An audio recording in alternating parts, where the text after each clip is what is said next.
But now, man, what would you say to the younger couples though, who the guy is out here, maybe he's doing all he can do, but he's fighting against influence now too. Because okay, you got a job, you're putting a roof over your family here, you're paying the daycare bills, you're taking your family to church.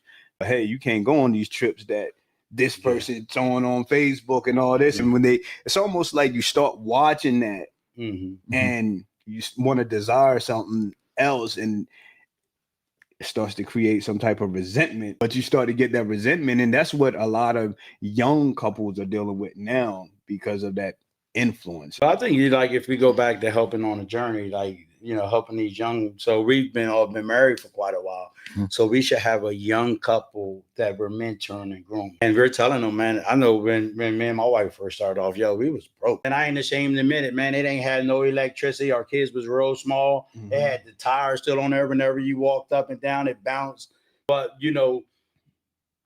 as a husband, I felt this need to still provide and protect and try to lead my wife to a place where we're secure. I had to crawl on my stomach to go get that bucket to take it out to the back. And so we got that land situated, of course, the septic put in, the water put in, eventually sold the property, made some good money, moved her into a better home, and we moved up.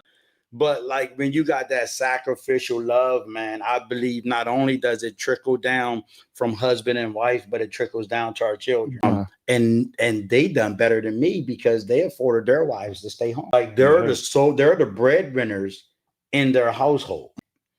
So as a godly father, as a husband, we sat down, we had family meetings still, and we pulled everybody in, and we said, hey, listen, so what we're gonna do is, we're going to put out, a few grand, and we're going to convert our garage into a 1-bedroom. That's like 800 square foot, open, like studio, apartment. And me and your mom going to move out there.